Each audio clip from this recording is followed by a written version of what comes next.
Yashakayach to Rosh Hashiva, Rabbi Brudny Shlita. Thank you for your wonderful words. Before I introduce the next speaker, something that the Rav said really touched a chord. And tonight there's I'm going to say a memorial, I don't know the right word to use, but we use for a legend in this field, Rabbi Ronnie Greenwald, Zecher Tzadik V'Kadosh Levracha, and someone who I have spent the last 8 summers with in Camp Sternberg and many years before that in a very unique relationship that we had, who personified a lot of what the Rav said on the level of the educational standpoint, whether it's the Rebbe, the Morah, the Menahel, the camp director, the camp counselor. These are all things in Klal Yisrael that have an impact. And for that I say I'm lucky that I live in Queens. And I say this because we have, I think Dr. Zimmerman can tell me if I'm right or wrong, but I believe the first from community that as a Kehila, the entire school systems in the Queens community, was the first one to welcome the Safety Kit program from Debbie Fox and many other initiatives to really help keep our children safe. So I see that we have the Menahalim here from our yeshivas, Rabbi May, Rabbi Kessler, Rabbi Weichselbaum. I guess there's others that I may not know, I apologize, but I see that the Mechanchim are here, so a big thank you for personifying those words and helping to keep our children safe and educate them in the right way, both Begashmias and Beruchnias, so thank you for that. Just trying to see, so our next speaker was sort of with timing, Baruch Hashem worked out a little differently, but I would like to welcome someone who I have grown, just like with Rabbi Brudny, another Rav who I've grown to call Rebbe in this field, who has really taught me a lot and continues to teach me a lot in dealing with these extremely sensitive issues in a very professional and tries as hard in a diplomatic way. The one and only Rabbi Zecharia Wallerstein.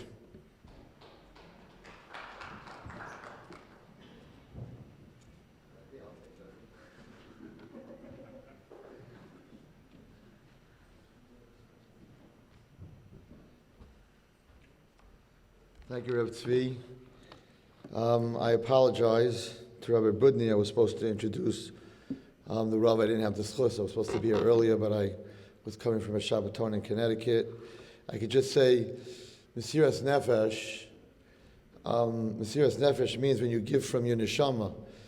Rabbi Brudny is Rosh Hashiva. Rabbi Brudny, I had the schus of learning by Rosh Shmuel Brudny, and he gives away so much of his time of sitting and learning, which is really what he wants to do, to the klal in this prat and in Shalom Bayis, and really helps Klal Yisrael in a very big way. And would have been a very big schus to introduce you, and it's a very big schus to share the podium. Dr. Shlomi Zimmerman, there's certain jobs that people do who are oisi b'tzarchei tzibur, that are very coveted jobs. To be involved in this, in what Amudim does, is very, very hard, because a lot of people try to, as we know, put it underneath the carpet. When you come out and you have to prosecute Jewish people because of what they're doing, not everybody is so happy about it. So anyone who's involved in this, you don't get the thanks. It's a very tough job. And that Shlomi Zimmerman, Dr. Shlomi Zimmerman, is so involved, says very, very much about him. I want to talk for a few minutes about Amudim. I wasn't here when Tzvi spoke, but I'm sure that Tzvi spoke about. I don't think people realize that when a child is abused, it's sometimes a death sentence, but it's always a life sentence. It's a struggle for life. And the ultimate loss, which we have been going through this year and last week, and in a very big way, losing a child or a person in Klal Yisrael. The ultimate loss is when a person thinks that nobody cares. When somebody thinks that everybody gave up on them.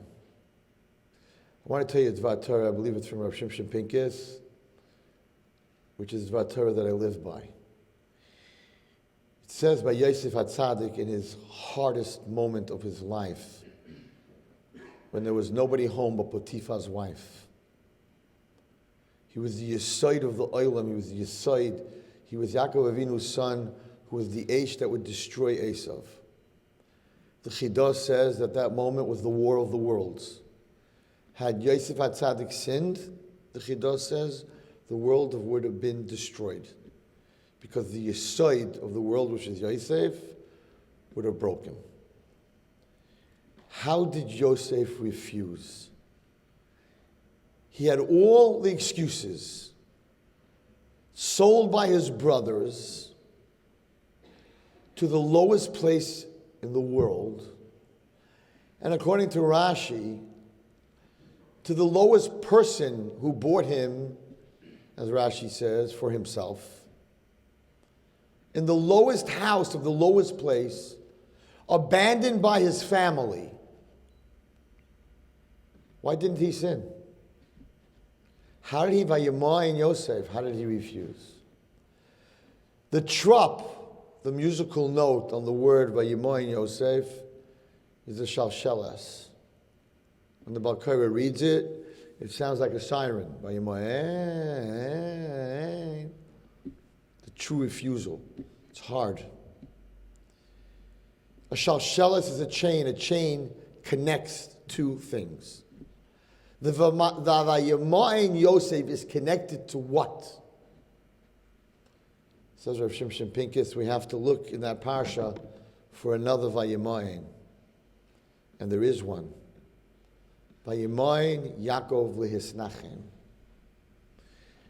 The brothers came to Yaakov to be Menachem Avel. Our brother died. Yaakov shut the door. They wanted to make him feel good. They came, all of them together. Brings down the Mefarshim. They came all together so that Yaakov wouldn't feel so bad. Look what you do have. So you lost one son. You have 11 more. And Yaakov said, no. One son, the 11 more don't help when you lose one son. Vayimoy Yaakov lehisnachem, said Rav Shimshon Pincus. Yaakov, he's Yaakov Avinu. You can't not sit Shiva. You can't say, I refuse to sit Shiva. How could Yaakov say that? Yaakov said to his sons, you brought me a coat full of blood, Torah of Yosef. I don't know what happened. I lost my Ruach HaKodesh. But you didn't bring me his body. I put so much into this child. He was my Talmud Muvak. He was the destruction of Esav. If you think that I'm going to give up on him because you brought me a coat dipped in blood, by your mindless nachem. No. Yosef HaTzadik is in the worst place, in the worst time of his life. He knew that his brothers could not have brought his body. He was alive. He did not know what they did, but he knew something about his father. My father, Yaakov Avinu, will never give up on me until I'm dead. And until they bring my body in front of him, I know that far away, I have a father that refuses Vayimoyin Liznachem. Says Rav Shimshon Pincus, if you know that there's someone in this world that refuses to give up on you, you will never give up on yourself. Says all the Mefarshim, what did he see? Dikunoi shel aviv. Not some magical face showed up in the window. He saw his father. He was so far away, but he knew that my tati will never give up on me. And he turned to her and he said, I'm out of here. And he ran away.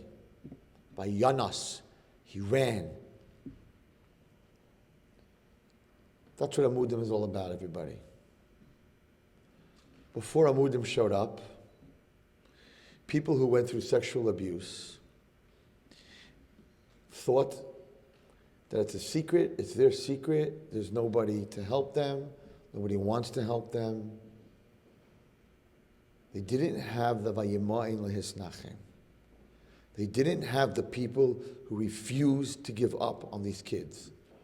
Whether it's therapy or rehab, whether it's money or personal help, they know that if they go through something, there is an organization and there is a person to go to that did not give up on this thing that used to be totally hidden.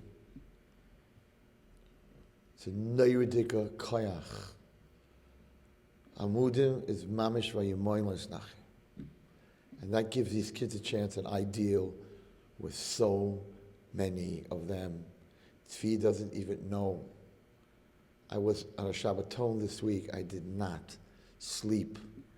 I went to sleep at 5:45 Friday night. And the whole night, I'm not talking about children. Children weren't even at this. People were coming over to me, women, my brother, my uncle, my father. My marriage is ruined. I was like, what's going on here? And these were 30-year-old women and 40-year-old women and 25-year-old women who didn't have an Amudim, who are suffering silently because there was no one there for them. And it's a life sentence. They don't have the marriages, they don't have the head, they're always going through what they went through. Baruch Hashem, whoever he came here tonight, we have this organization. And we need to support it. And we need to stop hiding what is going on. It is not fair. When I opened up BCA, Beno Chai Academy, my high school, specifically 80% of them went through sexual abuse. They're out of school, they were thrown out of school because they weren't learning, totally misread, because anyone in the field knows that survival and student cannot happen at the same time. If you're an abuse victim and you're trying to survive, in your head you're thinking, I got to go home, and who knows what's going to happen there and what happened there, you can't learn. So when these kids stopped learning, they threw them out of school. Totally misread it. So the first year we opened up, we made a deal with the Jewish board, whatever it was. They said we could have 15 girls in the school. So I sat there with Rabbi Max and my principal, and we interviewed, and we interviewed, and we interviewed, and we had 14 of them. And we were only allowed to take one more, and there were 3 left. And number 15 came to sit down in front of me. And I'll make up a name. We'll call her Sarah. And Sarah sits down in front of me. Her father and mother sit down. And Sarah sits down in front of me. She is so high. She is so drugged up. She just came from 3 days in the mountains called Jewstock. Instead of Woodstock, it was Jewstock. 3 days of drugs and music and boys and girls, and don't ask. She came straight to the interview to get into my high school. And she sits in front of me, and her head just hits the table. She's out. Interview with Rabbi Wallerstein to get into my school, out. And her father shakes her and says, Sarah, you want to get into the school, you got to pick your head up. She picks her head up, her eyes are like, I'm like, hi, Sarah, and Ezra Max is sitting next to me. I'm like, there's nothing, we're not taking this one. She's not even here. She comes to an interview like this. He says, Sarah, why do you want to come to my school? I don't know. I think I want to. I'm not sure. I don't know. She was higher than a kite. So I'm a mensch. I don't want to, parents should feel bad, whatever it is. So I'm like, it's nice meeting you. We'll get back to you at the end of the week. And I'm like, going like this to Max. I'm like, cross that name out. We're not taking this girl into school. HaKadosh Baruch Hu runs the world. And as this man and his wife get up, they were very tall, and she gets up, and they're sort of carrying her out of the room. I turned to the man, I said, by the way, how your other kids doing? And he looks at me and says, this is my bas yechida. I don't have any other children, Rabbi Wallerstein. I said, this is it. This is it. This is my Sarah. I said, you know what? You don't have to wait till Thursday. She's in. Really? I'm like, you don't have to wait if that's what you got. And the next 2, we took them 2. We didn't tell the Jewish board. Every day there were 2 kids absent, so we had 18, but we really only had officially 15. And I walked away, and I said, we took her because she's a bas yechida. And I realized I made the biggest mistake of my life. Not that I took her in, but my reasoning was so wrong. So if he had 8 other kids, you wouldn't have taken her? No, I wouldn't have. What do you mean? Every child is a bas yechida. To a Kadosh Baruch Hu, every child is a bas yechida. If you have 10 kids and one is abused or one is off the derech, that's your bas yechida, that's your ben yechida. Every child is a bas or ben yechida. Every child that goes through this trauma is a Kadosh Baruch Hu's bas and ben yechida, and we're going to have to answer. And I said it at the Aguda convention 4 years ago, and I got a lot of flack. And I said, at the end of the day, it's on our watch. Rabbanim, Gedalim, Tzadikim, us, regular people, everybody. And I took out a Megillas Eicha and I read, Yirmiyahu came in front of Hashem, and Hashem said, you're not allowed into my chutzner. And Yirmiyahu said, why? And Hashem said, you were the Navi on the watch when my children went through this destruction. And Yirmiyahu said, but I was the only one for 20 years that stood on the corner and screamed and yelled and mustered and begged. What do you want from me? And HaKadosh Baruch Hu said, you failed. You were supposed to take care of my children. And this happened on your watch, out of my chutzner. I read it from inside. Ladies and gentlemen, it's on our watch. It doesn't have to be a gadol or a rav, it's every person in this room.